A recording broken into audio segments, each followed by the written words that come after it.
Capítulo 3. Você foi o maior alpinista da história.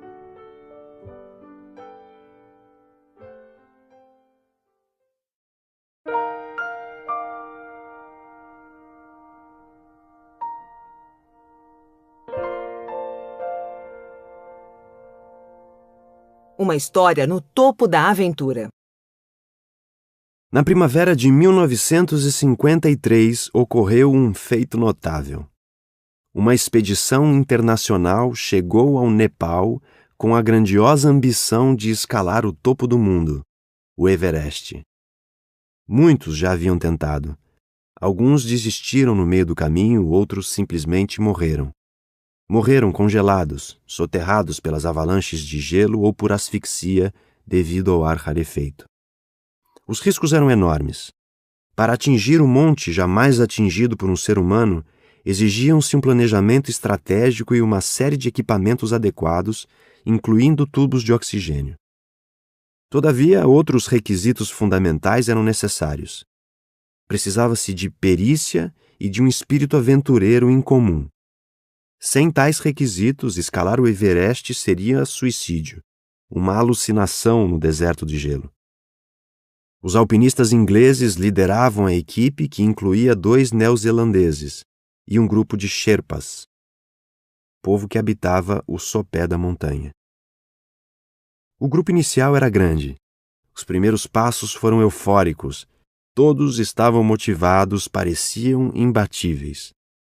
Contudo, a realidade era gélida como o frio do Everest.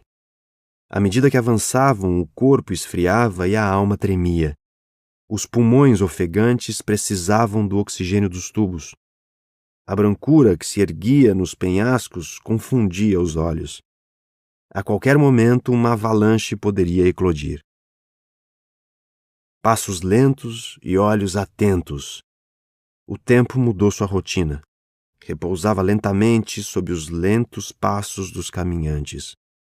Quanto mais escalavam, mais longe o pico do Everest parecia estar.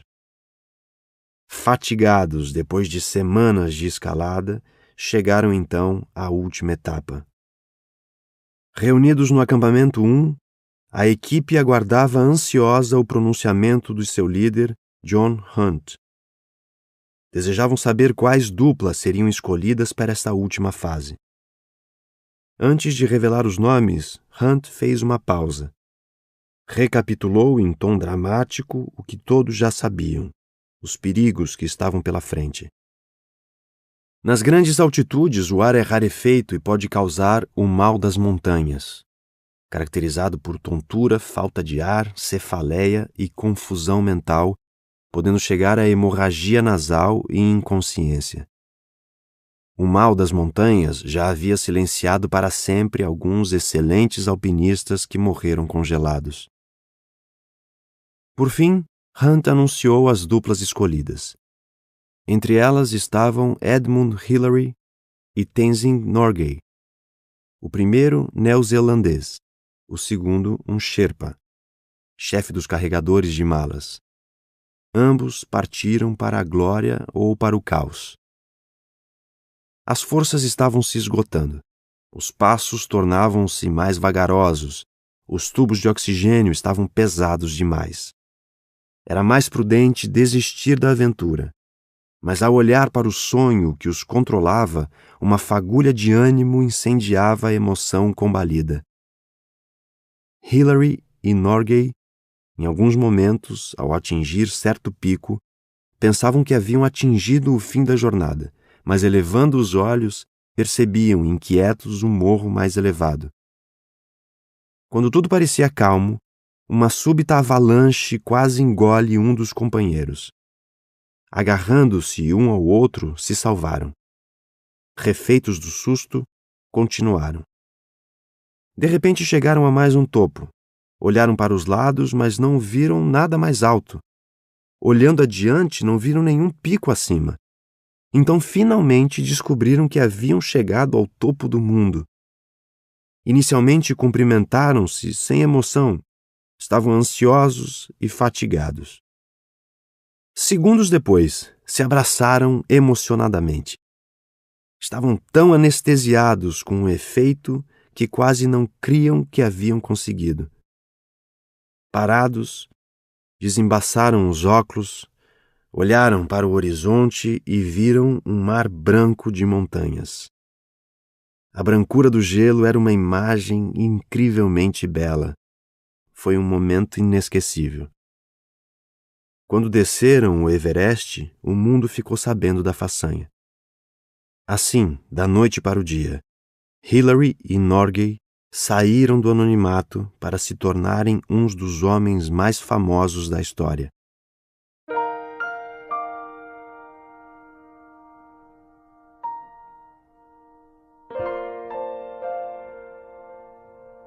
Não estamos programados para morrer. Por que correr tanto risco para atingir o Everest? O homem necessita de aventura nesta sinuosa existência.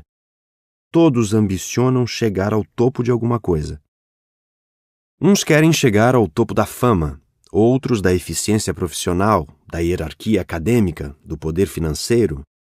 Outros, mais sábios, almejam atingir o topo da felicidade, do sentido da vida, da qualidade de vida.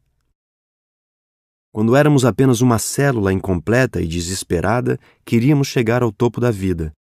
O topo da vida é a própria vida. Toda vez que o homem vive situações que impõem risco à sua vida, tais como um acidente, uma ameaça de morte, uma série de mecanismos involuntários entram em cena para fazer com que ele reaja, seja fugindo ou lutando com seus inimigos. O aumento da frequência do coração, taquicardia, e o aumento da frequência respiratória são dois desses mecanismos. Qual o objetivo deles?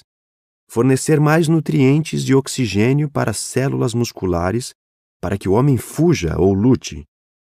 Embora a vida seja temporal, limitada, temos mecanismos instintivos que chamam pela continuidade. Chamamos esses mecanismos de estresse. Não pense como muitos que o estresse é sempre algo doentio. Há um estresse normal, uma ansiedade vital, que procura preservar a vida de tudo que impõe riscos a ela. Quando o estresse se torna doentio? Quando fabricamos inimigos que não existem. Quando nossos colegas de trabalho e nossos familiares se tornam um problema. Quando vivemos em função de necessidades sociais não prioritárias. Quando gravitamos em função de nossas dúvidas e compromissos financeiros, quando não conseguimos aquietar os pensamentos nos finais de semana. Quando vivíamos em sociedades primitivas, nos campos ou nas matas, tínhamos inimigos reais, as serpentes, os leões. Nas sociedades modernas, o homem se tornou o pior inimigo do próprio homem. Estamos sujeitos a inimigos reais, como os gerados pelos assaltos e acidentes de trânsito, mas nossos maiores inimigos são os oriundos dos ataques dos pensamentos turbulentos, da competição profissional, dos conflitos sociais. Quando não temos problemas, nós os arrumamos. O estresse assume a forma doentia quando acionamos mecanismos normais em situações anormais. Muitos não entendem por que tem nó na garganta, taquicardia, opressão no peito, dor de cabeça. Seus sintomas são psicossomáticos, frutos de uma ansiedade que coloca o corpo sempre em alerta para fugir ou lutar contra os inimigos, que muitas vezes são imaginários.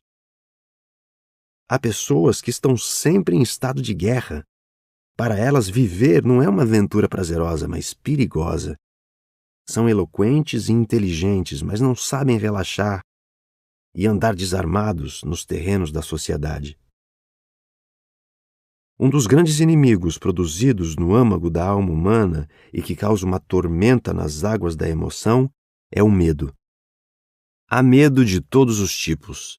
Medo do amanhã, medo de perder o emprego, medo de falar em público, medo das pessoas, medo do que os outros pensam e falam de si, medo de doenças, medo do fracasso, medo de expressar os pensamentos, medo de ficar sozinho, medo de estar em público, medo do futuro dos filhos, medo do medo, medo da morte. Em psiquiatria, chamamos o medo de fobia. Um dos medos mais marcantes da atualidade e que está atingindo adolescentes, adultos e pessoas idosas é a síndrome do pânico. Nunca o homem teve uma medicina tão avançada e nunca teve tanto medo de morrer. Vejamos a história dramática de um médico que viveu essa síndrome.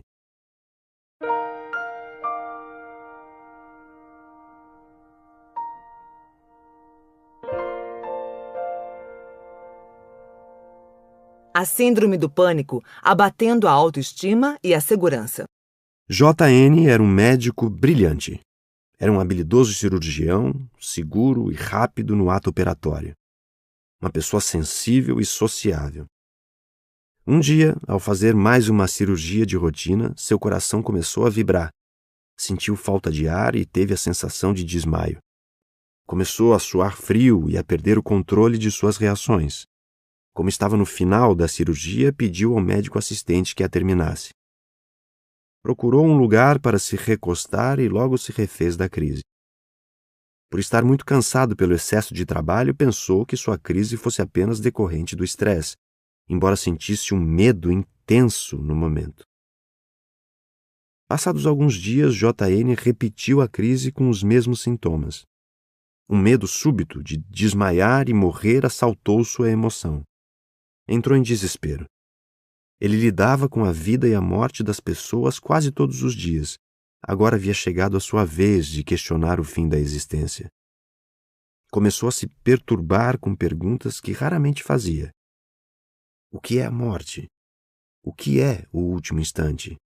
Será que nunca mais vou ver meus filhos? Em poucos segundos, inúmeros pensamentos lhe roubaram a calma. Pensava que iria morrer a qualquer momento. Sua emoção se tornou palco do pavor. JN não sabia, mas ele estava tendo ataques de pânico. Sua saúde estava ótima, mas sua mente pensava no fim da vida e sua emoção vivia a fantasia da morte como se ela fosse real. A carga emocional era tão grande que o fazia ter uma série de reações psicossomáticas para que ele fugisse dos inimigos que estavam impondo risco à sua vida. Mas não havia inimigos reais. Todos eles estavam na sua mente. Os ataques se repetiram no consultório. Ele procurou outros colegas médicos, incluindo cardiologistas, fez vários ECGs ou eletrocardiogramas, ecocardiogramas e outros exames e nunca encontrou nada que justificasse os seus sintomas. Foi a alguns psiquiatras que diagnosticaram a síndrome do pânico. Tomou diversos medicamentos, mas não superou sua crise. Com o fracasso do tratamento, perdeu a segurança para operar e, após alguns anos, deixou de clinicar. Um homem inteligente e humano foi encarcerado pelo medo, pela síndrome do pânico. Por 15 anos, abandonou a medicina e se isolou da sociedade.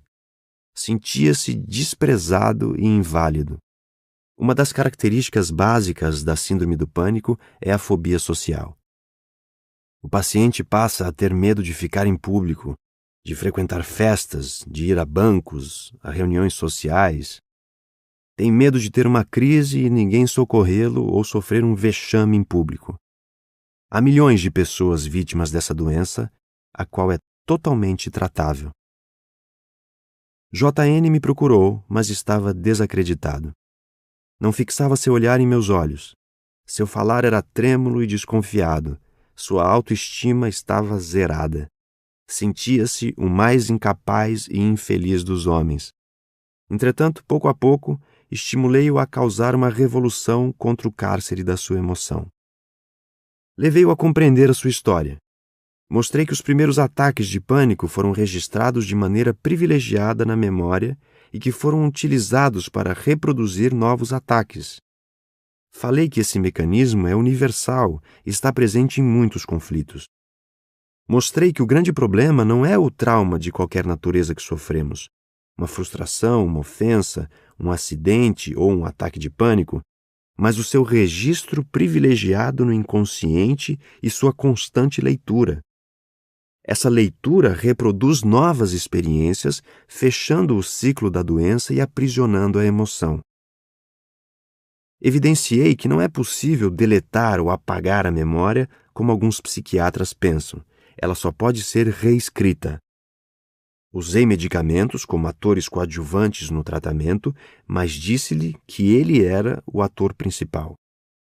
Disse que ele precisava resgatar a liderança do eu contra seus pensamentos negativos e dar um choque de lucidez à sua emoção. Estimulei-o a duvidar da ditadura do medo, a criticar sua postura passiva e tímida diante dos focos de tensão gerados pelos ataques de pânico e determinar ser livre. Assim ele poderia ser um agente modificador da sua história e reeditar o filme do seu inconsciente, ou seja, atuar em áreas em que a medicação não tem acesso. JN fez esse treinamento. O resultado? Libertou sua emoção do cárcere, reacendeu as chamas de sua segurança e expandiu as raízes de sua autoestima. Depois de 15 anos, voltou a brilhar na medicina. Seus familiares ficaram impressionados com o modo como ele superou o seu caos emocional e se tornou uma pessoa amável, segura e que emite opiniões lúcidas sobre os problemas da vida. Sua filha de 18 anos me disse emocionada que cresceu praticamente sem pai, que nem sabia dizer às pessoas qual era sua profissão. Agora ela o descobriu, pois ele tem longas e agradáveis conversas com ela. Depois de 15 anos, pai e filha se encontraram. Estavam tão próximos e tão distantes.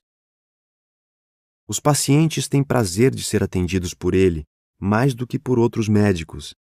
Eles veem nele um médico humano, atencioso, alegre e interessado em não apenas prescrever medicamentos ou fazer uma incisão cirúrgica, mas em aliviar as suas angústias, os seus medos e as suas crises existenciais em relação ao fim da vida. Depois de percorrer um solitário deserto, JN se tornou um poeta da emoção. Hoje é um homem feliz e sábio.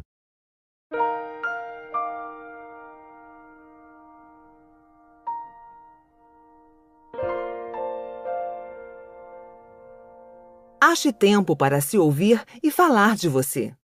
Não apenas os jovens e pessoas que viveram fracassos na vida têm grandes dificuldades de superar o cárcere da emoção, mas também, na outra ponta, os homens de sucesso. Parece contraditório, mas muitos juízes, ilustres advogados, professores universitários e líderes religiosos têm grande dificuldade de abrir as algemas da emoção. Por quê? Falta-lhes a experiência de vida? Não.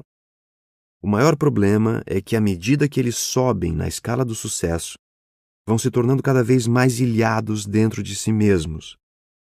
Estão sós no meio da multidão. Tornam-se assim parceiros da solidão, embora vivam rodeados de pessoas. A sabedoria requer uma dose de solidão, mas quando a dose é alta, ela sufoca o prazer de viver e gera um isolamento doentio. Os que nunca falam das suas frustrações têm chances mínimas de aliviá-las. Os que silenciam sobre seus sofrimentos expandem a sua dor. Você precisa encontrar tempo para falar das suas dificuldades. Precisa encontrar tempo para se ouvir. Uma pessoa é tanto mais saudável quanto mais ela é desarmada e consegue falar dos seus sentimentos e compreender as emoções dos outros. Olhe para você e avalie se você é um livro fechado ou aberto. Quantas vezes você faz uma pausa e reflete sobre sua vida?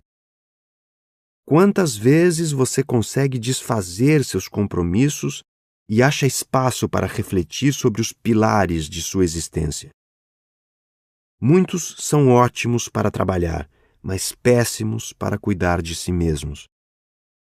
Eles têm tempo para tudo, mas não para dialogar consigo mesmos. Se você não acha tempo para fazer uma mesa redonda sobre suas dificuldades, nem sobre seu projeto de vida, Talvez esteja vivendo a pior de todas as solidões, a solidão de ter abandonado a si mesmo em sua trajetória de vida. Estar só no meio da multidão é suportável, mas estar só dentro de si mesmo é inadmissível. Treine gastar tempo com aquilo que lhe traz paz. Jamais deixe de se colocar como aluno na escola da vida. Somente assim você terá recursos para corrigir as suas rotas. Muitas vezes achamos que não temos tempo nem habilidade para falar conosco, nem com as pessoas que nos rodeiam. Alguns só conseguem falar de si mesmos quando estão psiquicamente doentes. Isso é um grande erro. Se esse é o seu caso, você precisa superar essa barreira. Deixe-me lembrá-lo de que transpor barreiras já foi a sua especialidade. Vivemos uma aventura mais perigosa e muito mais intensa no início da vida do que aqueles que escalaram o Everest. Hillary e Norgay atingiram o topo do mundo. Escalaram aproximadamente 8.550 metros de altura. Uma façanha enorme. Mas na corrida pela vida, fomos os maiores alpinistas do mundo. Comparando o tamanho do espermatozoide com as montanhas e penhascos que escalamos dentro do útero para fecundar o óvulo, subimos milhares de Everestes sem qualquer equipamento. Acredite ou não, você participou da maior façanha da história. Sem tal façanha, você jamais saberia o que é o sabor da solidão, nem o conforto de um amigo. Quando você estiver sem autoestima, saiba que em todas as suas células e no âmago de sua emoção há uma força incrível. Não tenha medo de falar de si mesmo. Não se furte de ouvir as pessoas que o rodeiam. Descubra o prazer de se deixar ser tocado. Dispa-se da maquiagem social e vista o manto de sua humanidade. Sinta como é bom sentar com seus filhos ou com seus pais e descobri-los na sua intimidade. Você nem imagina o quanto é bom transformar pessoas distantes em pessoas próximas. Ninguém é tão comum que não seja interessante. Até os psicóticos têm algo a nos ensinar, têm encanto em seus delírios. No início da vida você tinha tudo para não chegar primeiro. Tinha chances de sobra para ser um grande perdedor, mas venceu. Você se tornou o número 1 entre milhões. Hoje você desenvolveu uma personalidade complexa. Não precisa ser mais o número 1. A paranoia de ser o número 1 conspira contra a sabedoria. Ela é animalesca, instintiva, genética. Ela só tem fundamento no mundo dos esportes e mesmo assim com muitas restrições. Seja o número 2, mas com dignidade. Vença a paranoia de ser o número 1 em todas as atividades humanas. Aceite suas limitações com naturalidade. Não coloque um peso sobre você acima do que possa suportar. Seja o número 1 em ser fiel à sua consciência e em fazer tudo o que estiver ao seu alcance para ter dignidade e eficiência, mas não para que o mundo esteja aos seus pés. De que adianta você ter o mundo aos seus pés e ser ansioso, impulsivo e infeliz? Descubra o prazer de penetrar no mundo de outras pessoas e ser solidário com elas. Saiba que nem seus íntimos você conhece bem. No máximo, conhece algumas áreas de sua intrincada personalidade. Saiba que o verdadeiro treinamento emocional não é chegar na frente, não é subir no pódio sozinho, mas chegar junto com os outros, abraçar e envolver as pessoas. Nossa felicidade depende da dos outros. Divida sua tranquilidade, que ela se multiplicará. Reparta sua felicidade, que ela se expandirá. Você já conquistou o pódio da vida. Agora precisa desfrutar do prazer da vitória. Pense, sua vida é mais importante que todo o dinheiro do mundo. que todas as estrelas do universo. O espaço de tempo entre a meninice e a velhice é tão breve como a aurora e o ocaso. Por ser brevíssima, cuide dela com o máximo de carinho e inteligência.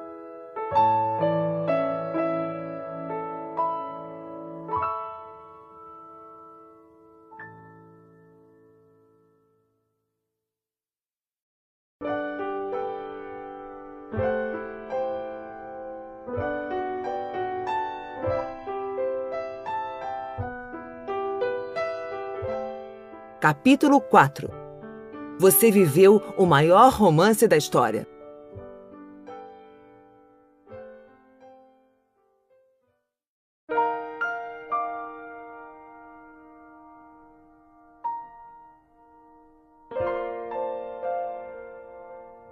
A história de uma grande viagem. Em 16 de julho de 1969, um feito quase inacreditável ocorreu na humanidade. Um enorme foguete pesado, com 2,8 toneladas e muito alto, medindo o equivalente a um edifício de 44 andares, 110,6 metros, foi lançado da Flórida. Seu nome era Saturno. Ele transportava uma nave diferente de todas as outras, o Apollo 11, para a órbita da Terra. O objetivo da missão? Fazer com que o homem pisasse em outro solo, fora da Terra, na Lua. Galileu defendeu que a Terra era redonda e quase foi punido por isso. Ele também observava o círculo da Lua e sonhava com ela, mas não imaginava que um dia os homens o pisariam. Nunca os terráqueos foram tão longe. Eles fizeram uma alunissagem. Pousaram sobre o solo da Lua para explorá-la. Foi um fato tão extraordinário que alguns ainda duvidam de que tenha acontecido. Apollo 11 transportava 3 astronautas, Armstrong, Aldrin e Collins. Viajaram muito e sem nenhuma escala, percorreram 390 mil quilômetros. 3 dias depois, seus corações começaram a palpitar. Eles entraram na órbita lunar. Até aquele momento, tudo acontecia sem grandes anormalidades. Contudo, algo inesperado aconteceu. Quando estavam a apenas 1.800 metros da superfície da Lua e as crateras pareciam tão reais, Armstrong rompeu o silêncio. Exclamou: "Sinal de alerta." Preocupado, ele apontava para uma luz vermelha no monitor. O coração dos aventureiros do espaço palpitava forte e rápido. O sonho da alunissagem poderia se tornar irreal. Pior ainda, se o defeito fosse grave, eles poderiam se perder no espaço. O sinal de alerta identificado, erro 1202, não ocorrera durante o treinamento. Dispunham de apenas alguns segundos para decidir voltar atrás ou continuar com a descida na superfície lunar. Os astronautas estavam angustiados. Os pensamentos agitados instigavam a insegurança. Na Terra, a missão de controle tentava identificar o problema. De repente, alívio geral. A missão verificou que o sinal de alerta não inspirava perigo. Indicava que o computador de bordo, que era tão rudimentar comparado aos da atualidade, estava apenas tentando se atualizar. Assim eles poderiam prosseguir a descida. Armstrong retomou a segurança e motivou-se a seguir o cronograma. Ele estava destinado a ser o primeiro homem a pisar na Lua. Em seguida, passou do controle automático para um manual. O módulo lunar, o Eagle, usado na alunissagem, descia lentamente. Seu trem de pouso podia absorver pequenos choques, mas os astronautas poderiam ter problemas se tocassem rapidamente a superfície da Lua. Começou a contagem de descida. 10 metros. 9, 8, 7, 2, 1. Motor desligado, disse ele. O Eagle alunissou. Ao descer, Neil Armstrong ficou extasiado. Não podia conter sua alegria. O céu nunca fora tão lindo. As estrelas nunca brilharam tanto. O universo nunca pareceu tão enigmático, segredando mistérios que não compreendiam. Muito longe estava a Terra. Os homens, com todo o seu orgulho e todas as suas pobres diferenças, ficaram imperceptíveis aos olhos dos primeiros seres que pisaram na Lua. Não havia negros ou brancos, árabes ou judeus, ricos ou miseráveis. Todos eram invisíveis. Se os primeiros astronautas fossem pensadores da psicologia, eles certamente pensariam que seria difícil acreditar que lá na Terra havia milhões de pessoas que consideravam seus problemas do tamanho do universo, que não conseguiam enxergar mais nada diante dos olhos. A Terra era um belíssimo planeta azul bailando no espaço. Então Armstrong, ao tocar seus pés na Lua, proclamou a célebre frase: "Este é um pequeno passo para um homem, mas um grande salto para a humanidade."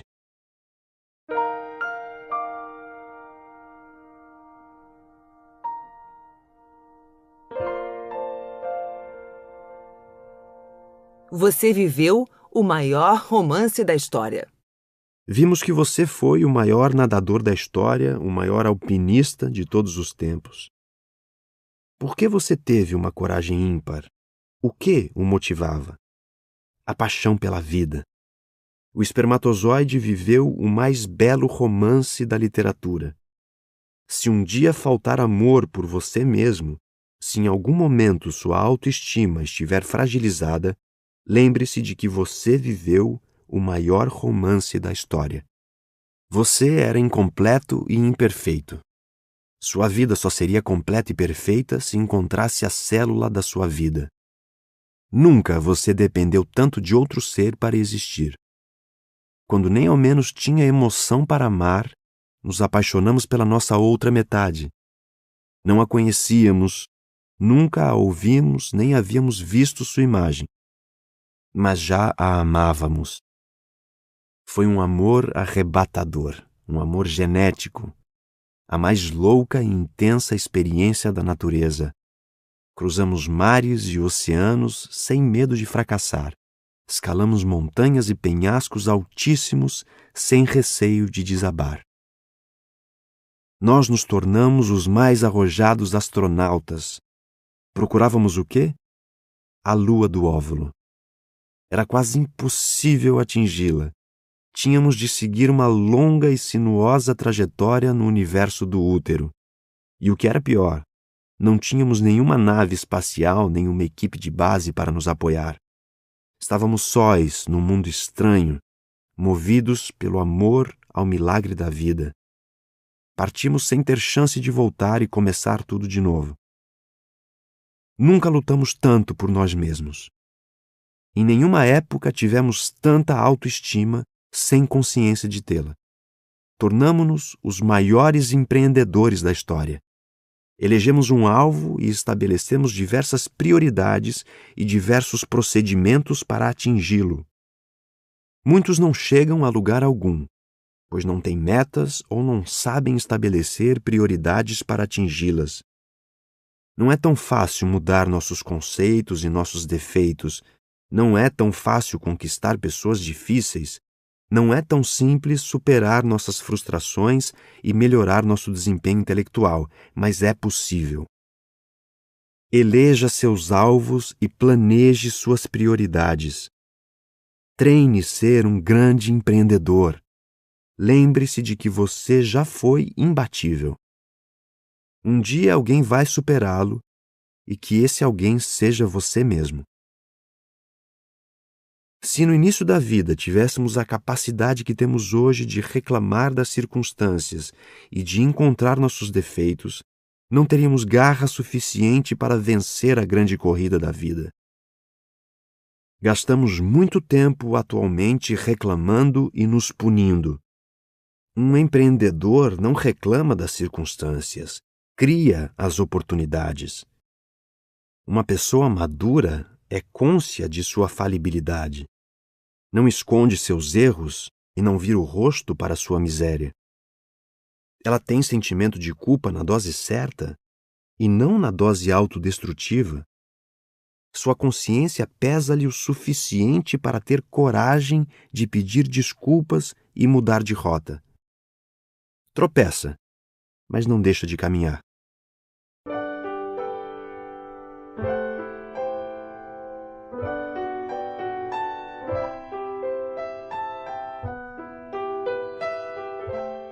Capítulo 4. Você viveu o maior romance da história.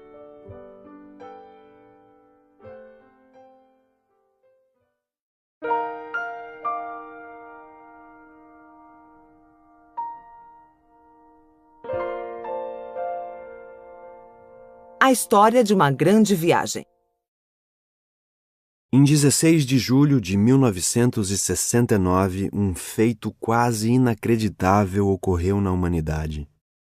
Um enorme foguete pesado, com 2,8 toneladas e muito alto, medindo o equivalente a um edifício de 44 andares, 110,6 metros, foi lançado da Flórida. Seu nome era Saturno. Ele transportava uma nave diferente de todas as outras, o Apollo 11, para a órbita da Terra. O objetivo da missão? Fazer com que o homem pisasse em outro solo, fora da Terra, na Lua. Galileu defendeu que a Terra era redonda e quase foi punido por isso. Ele também observava o círculo da Lua e sonhava com ela, mas não imaginava que um dia os homens o pisariam. Nunca os terráqueos foram tão longe. Eles fizeram uma alunissagem. Pousaram sobre o solo da Lua para explorá-la. Foi um fato tão extraordinário que alguns ainda duvidam de que tenha acontecido. Apollo 11 transportava 3 astronautas, Armstrong, Aldrin e Collins. Viajaram muito e sem nenhuma escala, percorreram 390 mil quilômetros. 3 dias depois, seus corações começaram a palpitar. Eles entraram na órbita lunar. Até aquele momento, tudo acontecia sem grandes anormalidades. Contudo, algo inesperado aconteceu. Quando estavam a apenas 1.800 metros da superfície da Lua e as crateras pareciam tão reais, Armstrong rompeu o silêncio. Exclamou: "Sinal de alerta." Preocupado, ele apontava para uma luz vermelha no monitor. O coração dos aventureiros do espaço palpitava forte e rápido. O sonho da alunissagem poderia se tornar irreal. Pior ainda, se o defeito fosse grave, eles poderiam se perder no espaço. O sinal de alerta identificado, erro 1202, não ocorrera durante o treinamento. Dispunham de apenas alguns segundos para decidir voltar atrás ou continuar com a descida na superfície lunar. Os astronautas estavam angustiados. Os pensamentos agitados instigavam a insegurança. Na Terra, a missão de controle tentava identificar o problema. De repente, alívio geral. A missão verificou que o sinal de alerta não inspirava perigo. Indicava que o computador de bordo, que era tão rudimentar comparado aos da atualidade, estava apenas tentando se atualizar. Assim eles poderiam prosseguir a descida. Armstrong retomou a segurança e motivou-se a seguir o cronograma. Ele estava destinado a ser o primeiro homem a pisar na Lua. Em seguida, passou do controle automático para o manual. O módulo lunar, o Eagle, usado na alunissagem, descia lentamente. Seu trem de pouso podia absorver pequenos choques, mas os astronautas poderiam ter problemas se tocassem rapidamente a superfície da Lua. Começou a contagem de descida. 10 metros. 9, 8, 7, 2, 1. Motor desligado, disse ele. O Eagle alunissou. Ao descer, Neil Armstrong ficou extasiado. Não podia conter sua alegria. O céu nunca fora tão lindo. As estrelas nunca brilharam tanto. O universo nunca pareceu tão enigmático, segredando mistérios que não compreendiam. Muito longe estava a terra. Os homens, com todo o seu orgulho e todas as suas pobres diferenças, ficaram imperceptíveis aos olhos dos primeiros seres que pisaram na lua. Não havia negros ou brancos, árabes ou judeus, ricos ou miseráveis. Todos eram invisíveis. Se os primeiros astronautas fossem pensadores da psicologia, eles certamente pensariam que seria difícil acreditar que lá na Terra havia milhões de pessoas que consideravam seus problemas do tamanho do universo, que não conseguiam enxergar mais nada diante dos olhos. A Terra era um belíssimo planeta azul bailando no espaço. Então Armstrong, ao tocar seus pés na Lua, proclamou a célebre frase: "Este é um pequeno passo para um homem, mas um grande salto para a humanidade."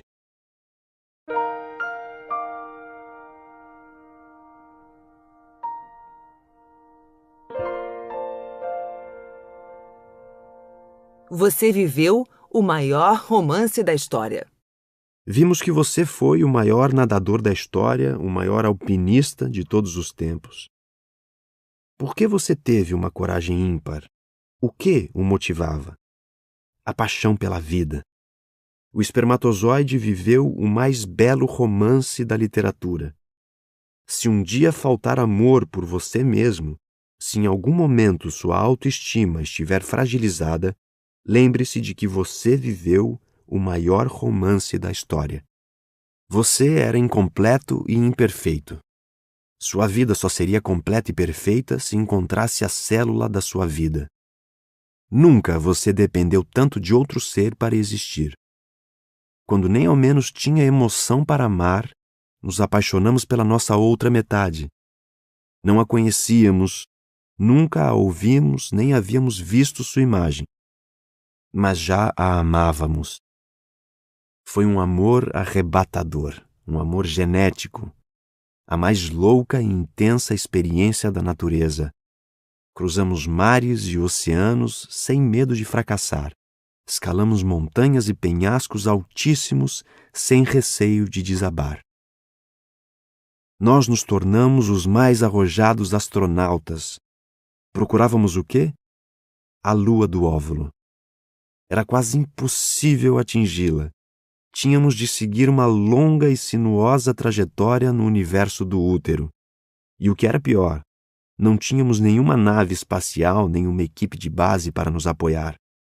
Estávamos sós num mundo estranho, movidos pelo amor ao milagre da vida. Partimos sem ter chance de voltar e começar tudo de novo. Nunca lutamos tanto por nós mesmos. Em nenhuma época tivemos tanta autoestima sem consciência de tê-la. Tornamo-nos os maiores empreendedores da história. Elegemos um alvo e estabelecemos diversas prioridades e diversos procedimentos para atingi-lo. Muitos não chegam a lugar algum, pois não têm metas ou não sabem estabelecer prioridades para atingi-las. Não é tão fácil mudar nossos conceitos e nossos defeitos. Não é tão fácil conquistar pessoas difíceis.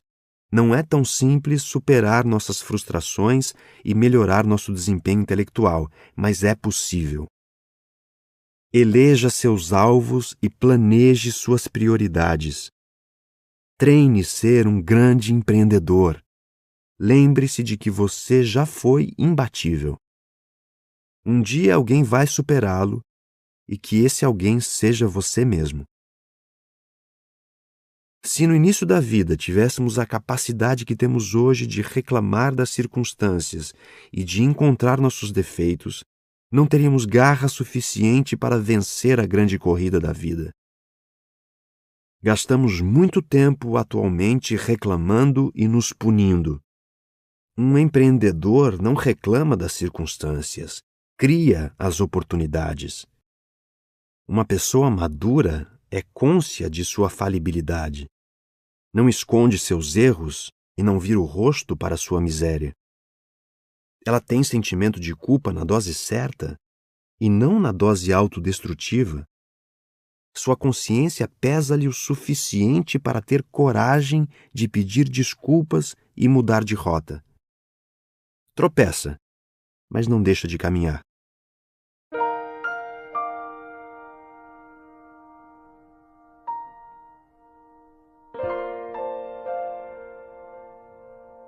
O grande encontro. Na caminhada até o óvulo, os últimos momentos foram dramáticos. Estávamos sem energia. Nossas forças se esgotavam. Não iríamos conseguir. Viveríamos mais alguns minutos e morreríamos como milhões de outros soldados na grande guerra da vida.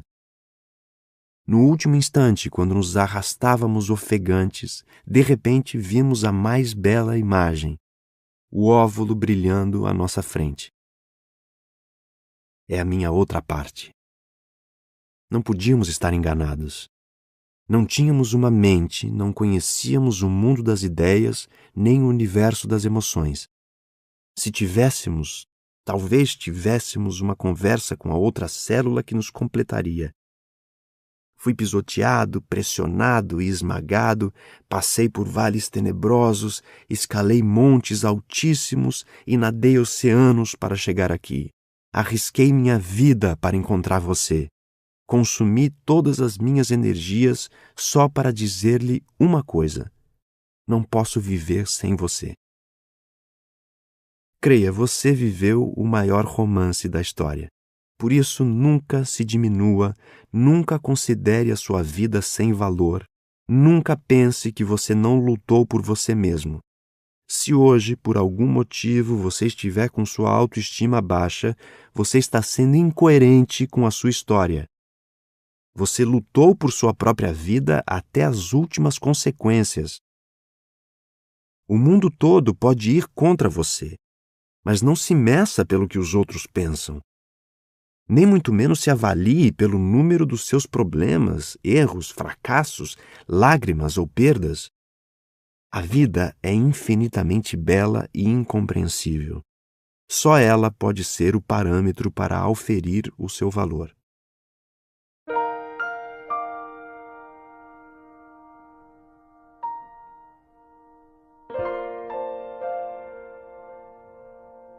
Outros fatores que contribuíram para conquistarmos o pódio da vida. Apesar de ter deixado milhões de concorrentes para trás, é provável que você não tenha chegado em primeiro lugar. Outros espermatozoides devem ter chegado na sua frente. Eles foram destruindo a camada exterior do óvulo com as enzimas que tinham numa vesícula inserida na cabeça. Mas você entrou em primeiro lugar e fecundou o óvulo, o que indica que nem sempre quem chega primeiro sobe no pódio da vida. Devemos abandonar a paranoia de ser o número 1 e ser apenas o que somos.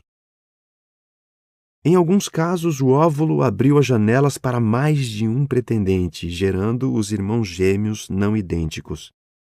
Em outros casos, após fecundar o óvulo, nos dividimos em duas células diferentes, gerando os gêmeos idênticos. Outros fatores exteriores nos deram um grande empurrão para vencermos a grande jornada. Naquele dia, nossos pais não brigaram. Ele não viajou, não ficou magoado com nossa mãe, mesmo que ela tenha comprado uma roupa que estourou o orçamento. Ela passou o perfume que ele gostava e ele resolveu passar o desodorante que mofava no armário. Ela disse que o amava. Ele disse que o tempo havia passado e ela continuava mais linda do que antes. Nossos outros irmãos não quiseram dormir na cama deles naquela noite. Enfim, você recebeu ajuda de todos os lados. Os fatos e eventos do mundo, sob os olhos do Criador, contribuíram para que você conquistasse o pódio da vida. Ao pousar na Lua, Neil Armstrong disse a célebre frase de que um pequeno passo humano se tornaria um grande passo para a humanidade. Se tivéssemos condições de dizer algo, talvez proclamássemos as seguintes frases para a posteridade: Deus me deu o direito de participar da grande corrida da vida. Agarrei todas as oportunidades e venci. Jamais desistirei da vida. De agora em diante, a humanidade nunca mais será a mesma.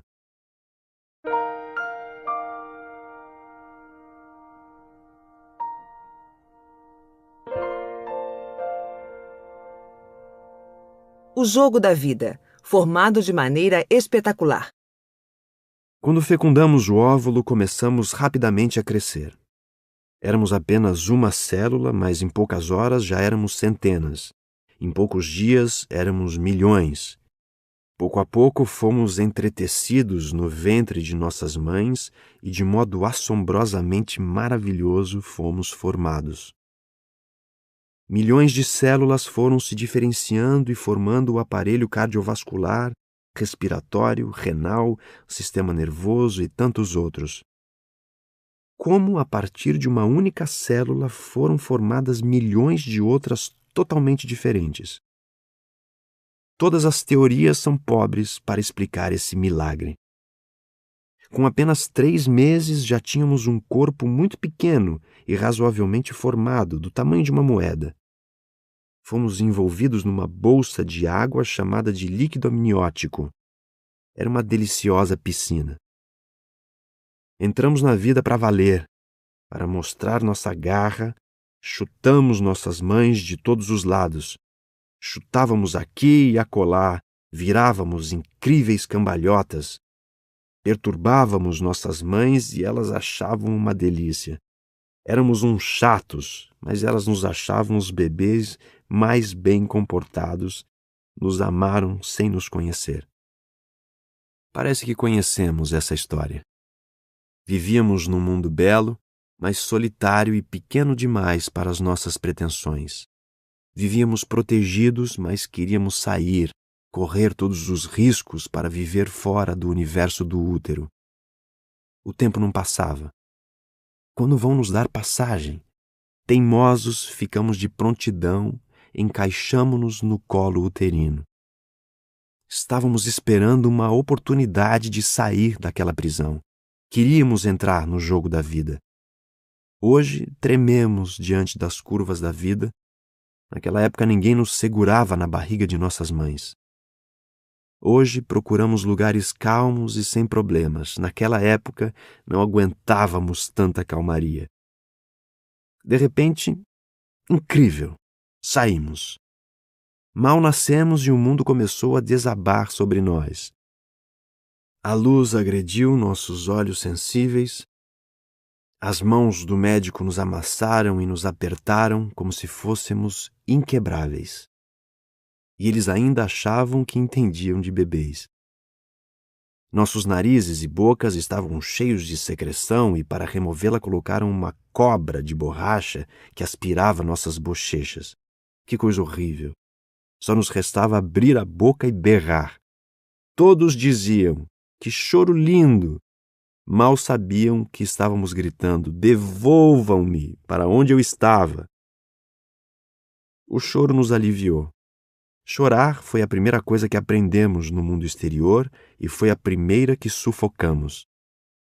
Desaprendemos uma das mais belas e importantes linguagens humanas, a das lágrimas. Tornamo-nos adultos inteligentes e reprimidos. Aprendemos a representar e a esconder nossos sentimentos atrás dos nossos diplomas e de nossa eloquência. Nos primeiros dias choramos muito, pois nossos problemas aumentaram. Os alimentos começaram a fermentar no intestino e fomos atropelados pelas cólicas. A sede, antes imperceptível, passou a nos incomodar. A cama macia era uma grossa lixa comparada à confortável bolsa de líquido em que estávamos. Tudo nos assustava. Não sabíamos uma palavra e todos queriam falar conosco. Quando aprendemos a falar, quase todos se calaram. Que mundo estranho! Apertavam nossas bochechas, nos melavam com beijos, éramos as pessoas mais importantes do mundo. Com o passar do tempo, os apertões sumiram, os beijos desapareceram e, à medida que caímos na vida, deixamos de ser singulares. Nossa memória parecia uma esponja, absorvia tudo. Milhares de imagens e sons registravam-se diariamente. Toda a cena de medo, carinho, rejeição, correção e apoio vivida no palco das emoções e do intelecto tecia a colcha de retalhos de nossa memória consciente e inconsciente. O tempo se tornou o artesão de nossa história. Sua história escrita pela vida contém milhares de capítulos com bilhões de informações ricamente entretecidas. Sua memória é mais complexa do que uma biblioteca com milhões de livros. Milhares de cientistas não desvendariam toda a sua complexidade, ainda que a estudassem a vida toda. Ao mesmo tempo que registrávamos informações na memória, 3 fenômenos inconscientes: o fenômeno do alto fluxo, do gatilho e da âncora da memória começavam a lê-las e a construir o mundo dos pensamentos. Depois de milhões de cadeias de pensamentos produzidas inconscientemente por esses fenômenos, surgiu sorrateiramente a consciência. Descobrimos paulatinamente que temos um eu, que somos um ser exclusivo no teatro da vida, que temos desejos e podemos expressá-los e ser compreendidos. Surgiu então a comunicação consciente e a construção das relações sociais. A inteligência foi, assim, confeccionada de maneira multifocal e complexa. Nós nos tornamos seres que pensam e têm consciência de que pensam e podem mudar a sua história. Privilégio indizível de nossa espécie. Somos uma espécie inteligente num universo desconhecido. Parece tão simples viver, contudo a vida é tão misteriosa. Qualquer emoção que você experimenta é mais complexa do que os buracos negros do universo que destroem planetas inteiros. O funcionamento da mente de um cientista de Harvard é tão complexo quanto o de um mendigo que perambula pelas ruas. Os de sangue azul nunca tiveram um colorido diferente na construção dos pensamentos em relação a qualquer ser humano, mesmo se comparados aos miseráveis sem privilégio social. Nós nos diferenciamos porque temos uma história distinta, uma cultura diferente, mas o funcionamento da mente é exatamente o mesmo. Por isso, toda discriminação é insensata e estúpida. Os seres humanos que são deficientes mentais têm o mesmo funcionamento da mente e a mesma dignidade. A diferença só está na reserva de memória diminuída.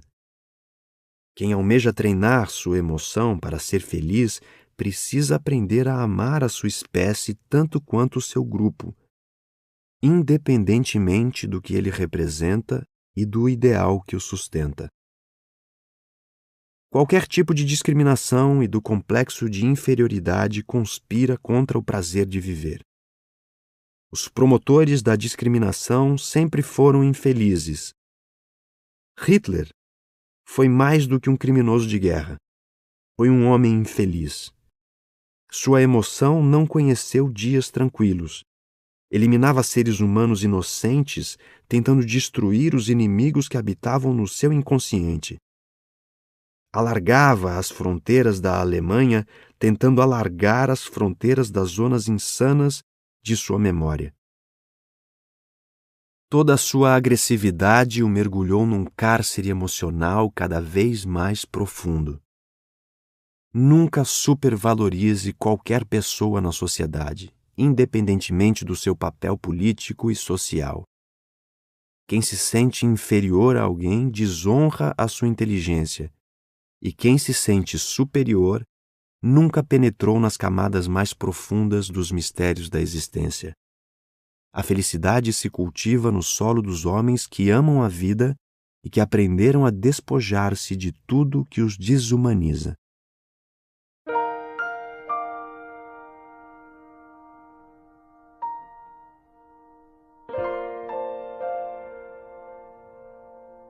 Os que pensam em suicídio têm fome e sede de viver. A vida clama pela continuidade. Mesmo os que pensam em suicídio têm sede e fome de viver.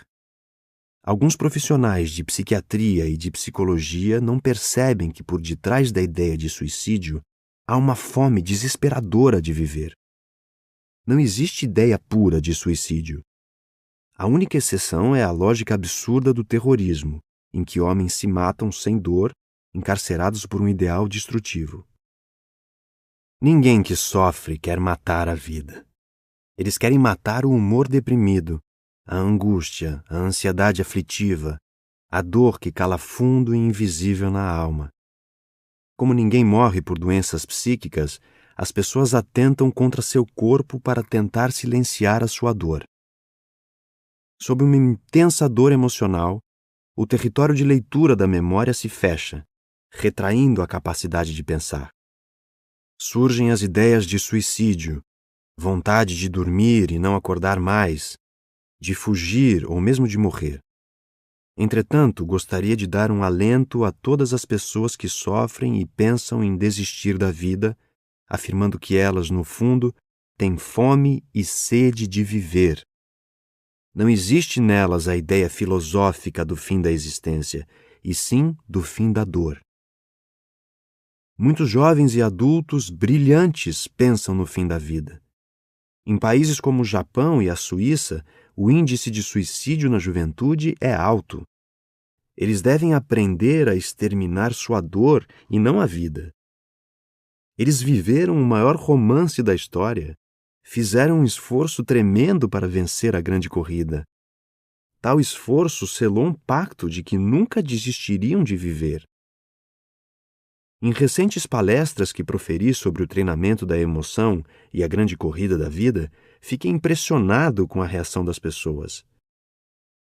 Elas têm reacendido o ânimo pela vida e sua capacidade de lutar. Algumas, incluindo médicos e advogados, me disseram que tinham ideias de suicídio, mas mudaram completamente suas atitudes. Disseram que nunca pensaram que fossem tão fortes, que já tinham sido os maiores alpinistas da história. Nunca imaginaram que não estavam programados para morrer, mas para viver. Nunca compreenderam que viveram o maior romance da história quando ainda nem mesmo sonhavam. Um jovem particularmente me sensibilizou. Com a voz emocionada, ele disse-me que estava para tirar sua vida e a palestra era a sua última tentativa para continuar vivo. Mas ao ouvir tais palavras, sua vida ganhou outro significado. Ele descobrira que tinha uma força incrível dentro dele, que de agora em diante lutaria contra sua dor e treinaria sua emoção para ser feliz. Continuou dizendo que não se submeterá à escravidão das ideias negativas. Os assuntos concernentes ao mestre da emoção, abordados nos capítulos posteriores, complementaram algumas palestras e trouxeram grande alento às pessoas. Gostaria de encorajar os ouvintes deste audiolivro, sobretudo os médicos, psicólogos, professores, educadores religiosos, profissionais de recursos humanos e mesmo os jovens, a proferir palestras sobre o treinamento da emoção e o resgate da autoestima. Precisamos fazer uma psicologia preventiva. Há mais pessoas sofrendo do que imaginamos. Aprender a nos doar sem esperar a contrapartida do retorno traz dignidade à vida e saúde para a emoção. Podemos começar hoje a treinar, navegar nas águas da emoção e aprender a transformar o deserto num oásis. Não devemos nos esquecer das lições que já comentei sobre o rejuvenescimento da emoção.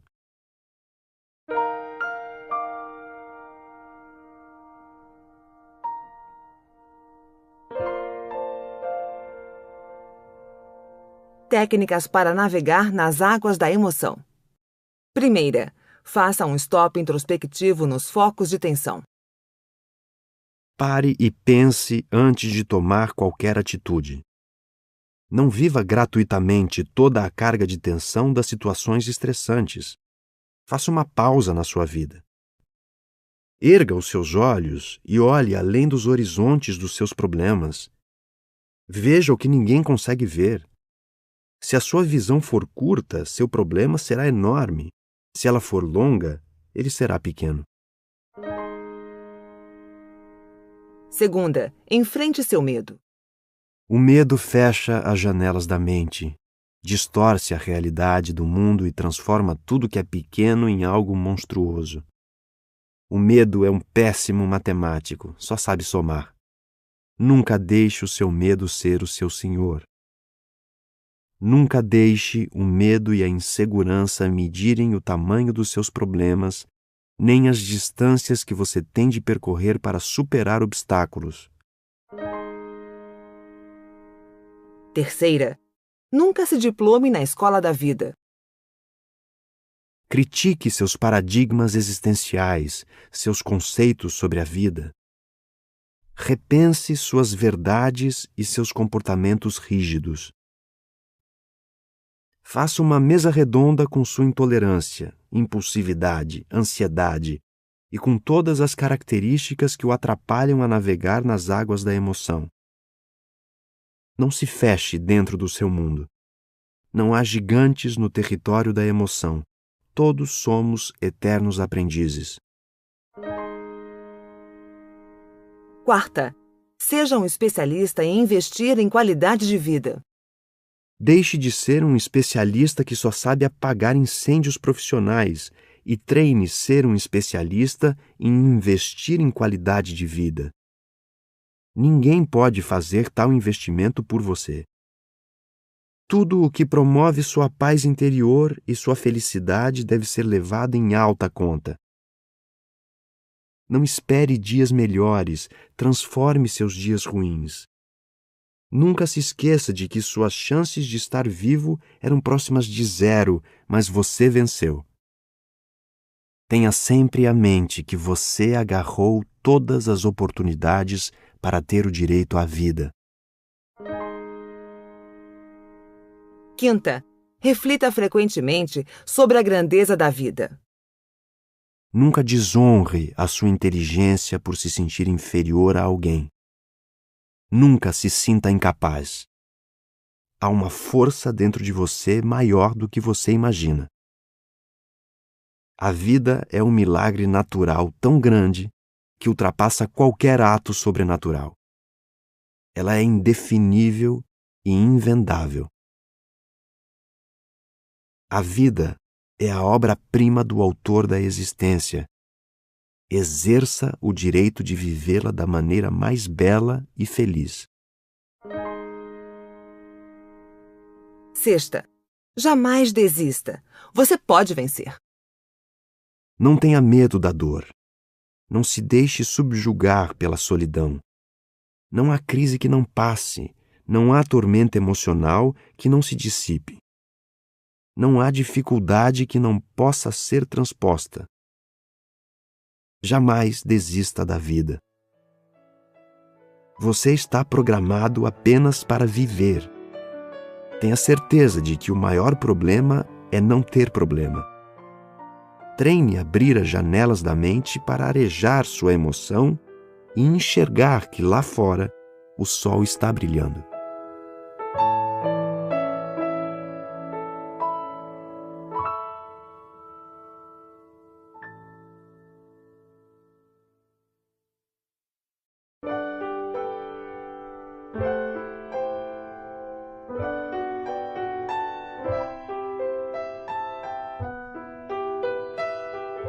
Capítulo 5.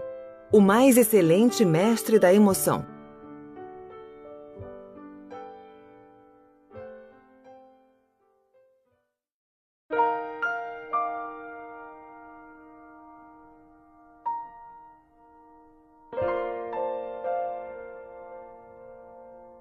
A história do mestre dos mestres. Muitos homens brilharam ao longo da história na arte de pensar. Sócrates foi um questionador do mundo. Platão foi um pesquisador das relações sociopolíticas. Hipócrates, pai da medicina, foi um investigador do corpo humano. Confúcio foi um filósofo da brandura.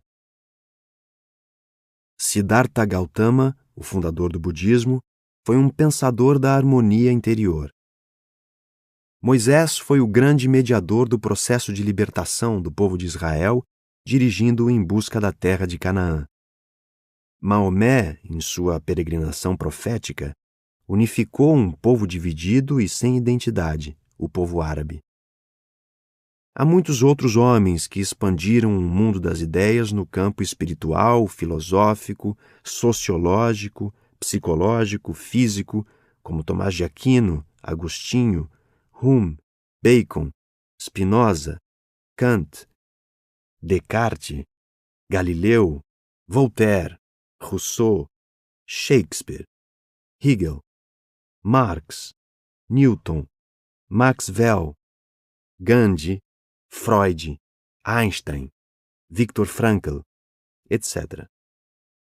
Tais homens honraram suas inteligências, semearam ideias, romperam conceitos, ampliaram horizontes e influenciaram gerações. Houve um homem cujas ideias não apenas influenciaram gerações, mas causaram a maior revolução da história. O seu nascimento dividiu a história. Ele é o mais lido do mundo, embora não tenha escrito nenhuma palavra. Ele é o mais estudado da atualidade, embora seja o mais cercado de mistérios e o menos conhecido. Inúmeras pessoas em todo o planeta se dividiram em milhares de religiões em torno do seu nome. Mas às portas da morte ele rogava aos seus íntimos amigos que amassem uns aos outros em detrimento de suas diferenças. Grande parte dos cientistas o admira profundamente, mas a ciência nunca o estudou nem conheceu os seus mais complexos pensamentos. Milhões de professores nutrem grande respeito por ele, mas o mundo educacional não o conheceu seriamente, nem compreendeu os fundamentos de sua pedagogia e psicologia. Ele foi o mais excelente mestre da emoção. Tudo que foi escrito até agora sobre o treinamento da emoção, ele viveu e praticou na plenitude, e, surpreendentemente, levou pessoas sem qualquer qualificação intelectual a praticá-lo. Por onde passou, deixou todos atônitos, tanto os que o amaram como os que o rejeitaram. Seus inimigos não sabiam como defini-lo. Ficavam perturbados com seus gestos e pensamentos, mas não conseguiam ficar longe dele. Por isso faziam plantão para ouvi-lo. Seus amigos também não conseguiam descrevê-lo. Ele não lhes prometeu um céu sem tormentas, nem um caminho sem turbulências, mas, ainda assim, não conseguiam deixar de segui-lo. Suas palavras resgatavam o sentido da vida, e seus gestos ensinavam-lhes o navegar no território da emoção. Muito do que você e eu pensamos sobre a vida, as relações sociais, o amor, o respeito pelos direitos humanos e os mistérios da existência está ligado aos pensamentos que ele transmitiu. Ele virou o mundo de cabeça para baixo. O mais ardente ateu, se analisá-lo destituído de preconceitos, ficará assombrado com seus pensamentos. Ele foi contra a lógica religiosa de sua época. Muitos líderes religiosos aguardavam seu nobre nascimento. Seria o maior nascimento da história. Esperavam que alguém tão grande nascesse em um grande palácio e fosse educado aos pés dos homens mais cultos de sua época. Mas ele nasceu num estábulo. Veio ao mundo de maneira mais pobre do que muitos miseráveis. Seus pequenos pulmões se abriram para respirar o odor de estrume fermentado. Rejeitou a escola dos cultos, preferiu a escola da vida. Nessa escola ele foi o mestre dos mestres. Soube transitar pelo caos social, pelas dores, pelas rejeições, pelas necessidades, com uma sabedoria fascinante. Quando abria sua boca, todos ficavam estarrecidos com sua inteligência, eloquência e capacidade de argumentação. Não quis assentar-se num trono confortável, nem poupou sua vida de labores. Ocultou-se na pele de um carpinteiro. Enquanto o sol escaldante queimava o seu rosto, e podiam-se ouvir os estalidos do martelo, ele mapeava a alma humana. Enxergou além da cortina dos comportamentos e compreendeu o que estava por detrás das reações de cada pessoa. Ninguém foi tão longe em perceber os becos da alma e as vielas da emoção. Sua capacidade de interpretar o ser humano ultrapassava em muito a dos melhores pensadores da psicologia. O carpinteiro da vida, com suas mãos, entalhava madeira e, com suas palavras, lapidava a emoção humana. Ele também foi contra a lógica política. Mudou totalmente a maneira como o homem deveria encarar o poder. Demonstrava possuir uma força que homem algum jamais teve, mas não gostava de ostentá-la.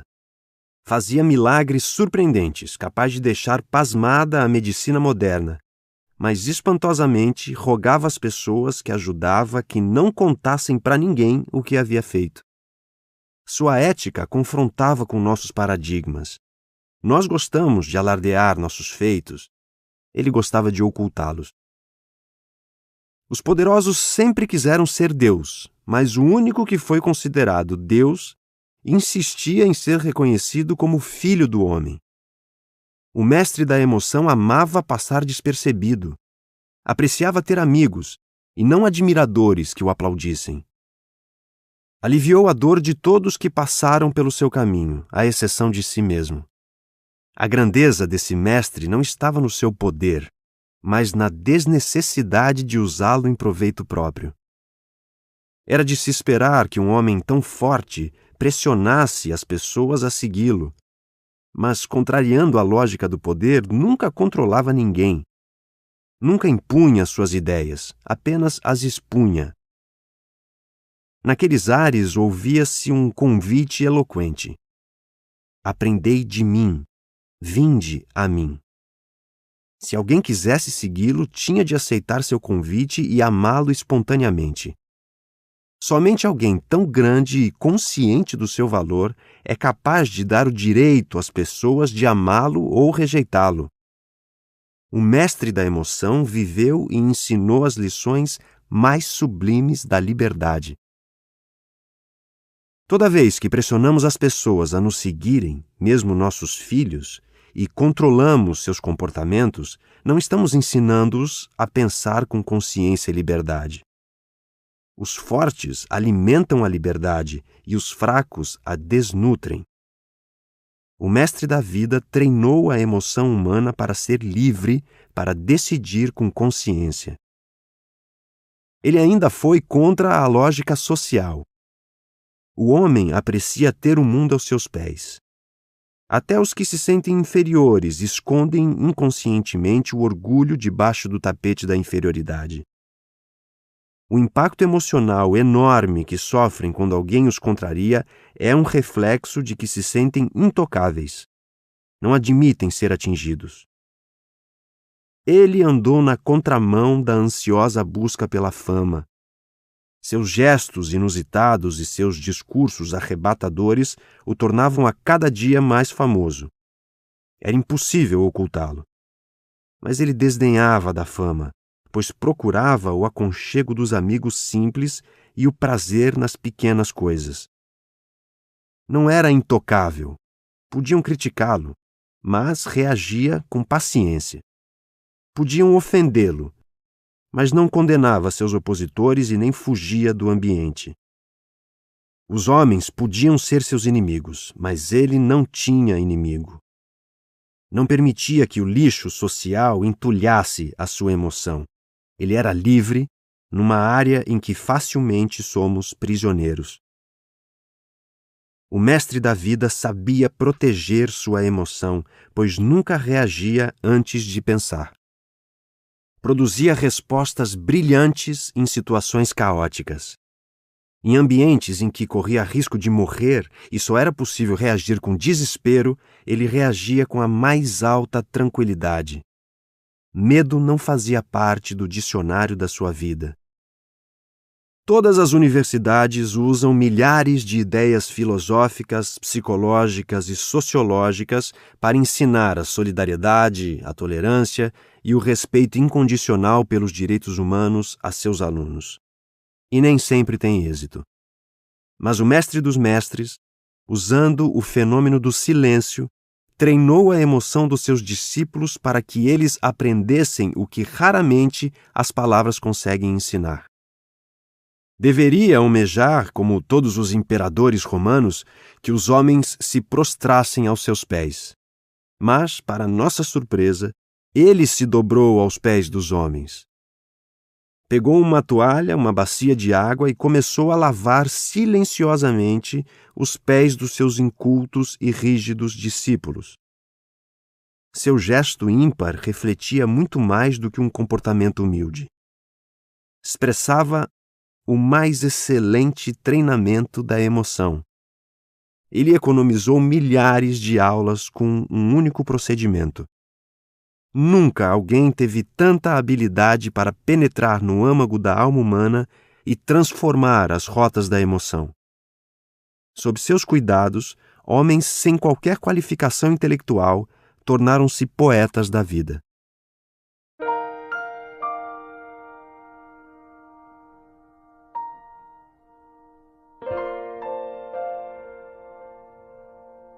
Muito além das teorias psicológicas. Provavelmente fui um ateu mais crítico e investigativo do que Marx, Nietzsche e Sartre. Pesquisei a personalidade de Cristo, analisando continuamente se ele poderia ser ou não fruto da imaginação humana. Investiguei-o dentro da minha área de pesquisa. Analisei atentamente a lógica, coerência, limites e alcances dos seus pensamentos e das suas reações. Pesquisei detalhes dos seus comportamentos expressos nas entrelinhas das suas biografias, chamadas de evangelhos.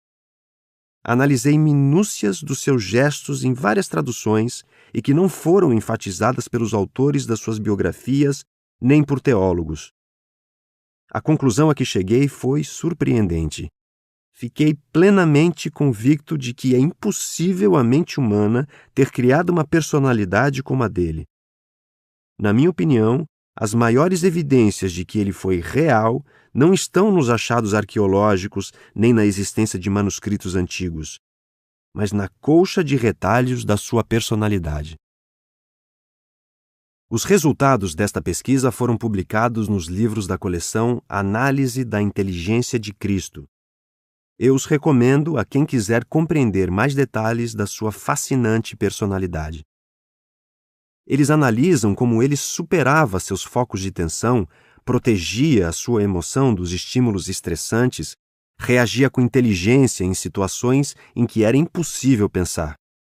E revelam quais foram os fatores passíveis de ser investigados que o fizeram uma pessoa saudável, plenamente feliz e segura, num ambiente em que tinha todos os motivos para ter depressão e ansiedade. Eles têm sido usados por médicos, psicólogos, psiquiatras, educadores, assistentes sociais, bem como por pessoas de todas as religiões, inclusive não cristãs. Muitos nos têm enviado e-mails dizendo que suas vidas ganharam novos rumos após sua leitura. Tais livros corrigem uma grande falha da psicologia e das ciências da educação que foram omissas em analisar o mais refinado mestre da vida. Ele foi o maior educador da história.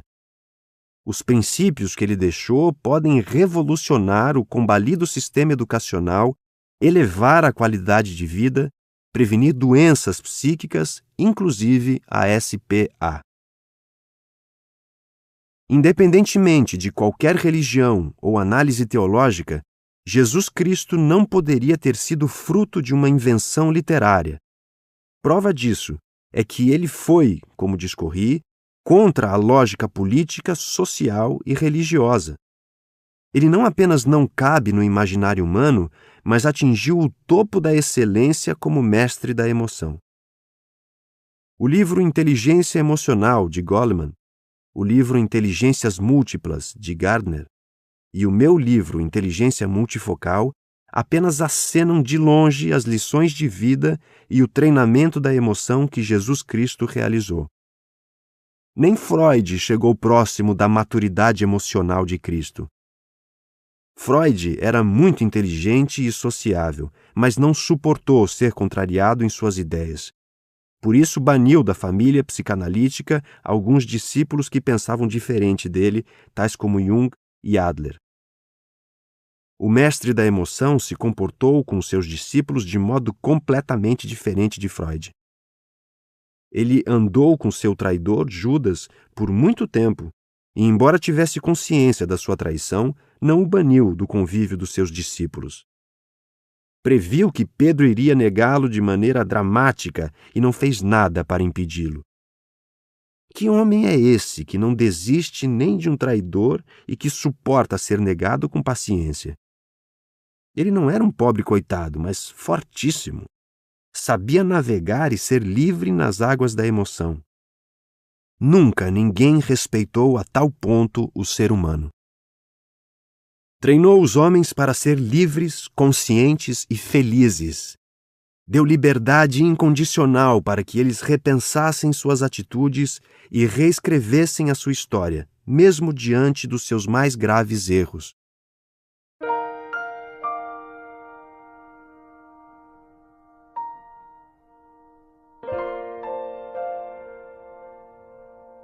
A fé e a ciência.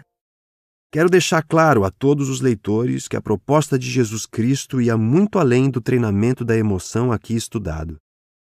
Ele queria causar uma revolução na história, uma revolução na alma e no espírito humano. Almejava que o homem mortal conquistasse a imortalidade através da sua morte e ressurreição. Objetivava que ele fosse transformado pela natureza de Deus. Mas esses itens entram na esfera da fé. Não há como serem investigados pela ciência.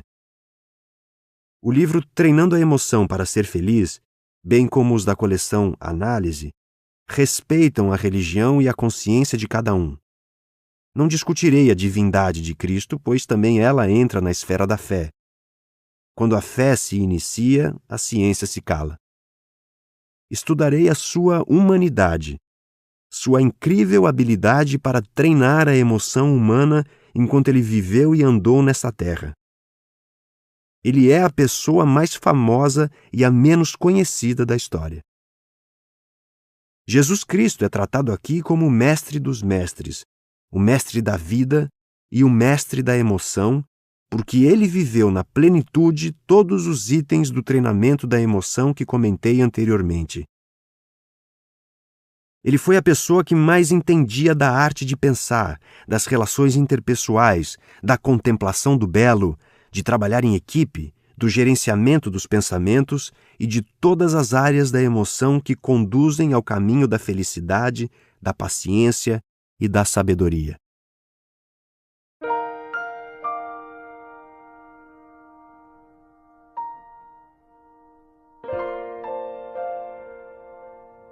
Treinando ser feliz na adversidade. O mestre da emoção dormiu diversas vezes ao relento e quase não tinha tempo para descansar. Às vezes, o chão frio funcionava como cama e a noite como lençol. A vida não lhe trouxe regalias, mas sabia fazer muito do pouco. Ninguém o ouvia reclamar de qualquer coisa.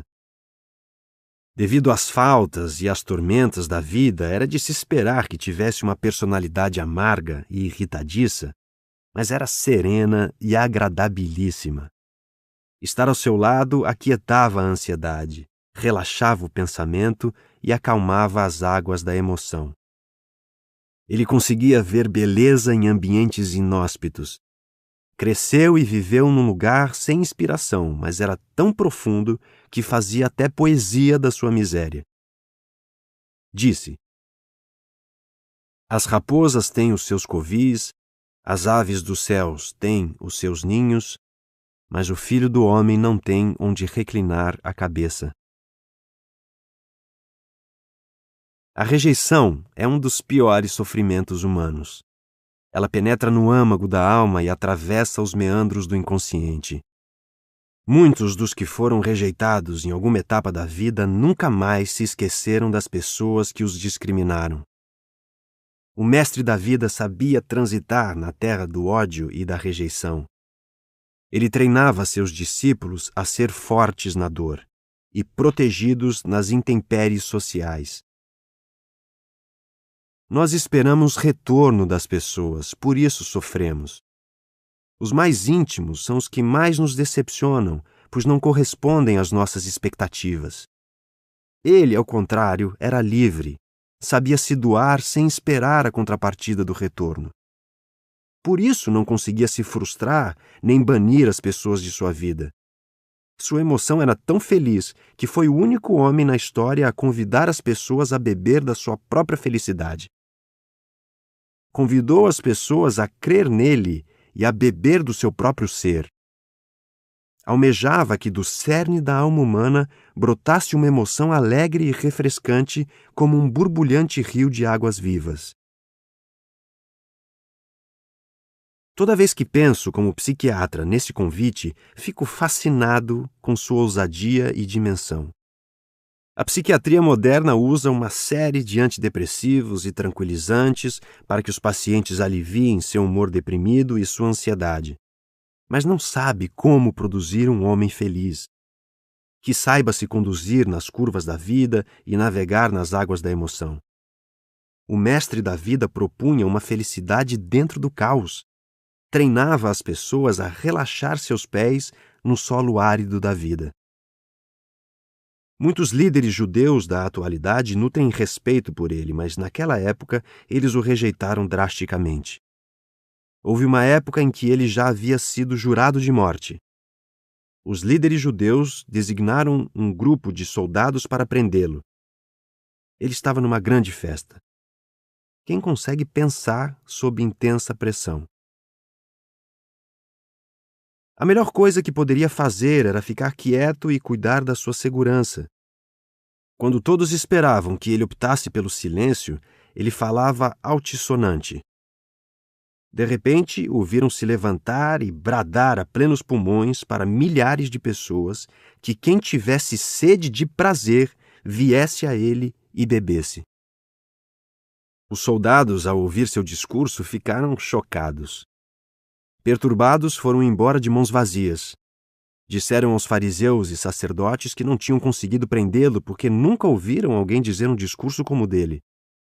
Mais uma vez, seus inimigos ficaram perplexos e indignados. Nós, frequentemente, temos medo da crítica dos outros. Simulamos alguns comportamentos para não sermos taxados socialmente. Ele treinou seus discípulos a ser seguros, a expressar suas ideias e a não ter medo do que os outros pensassem ou falassem de si. Treinou-os a compreender que os que são infiéis à sua consciência têm uma dívida impagável consigo mesmos.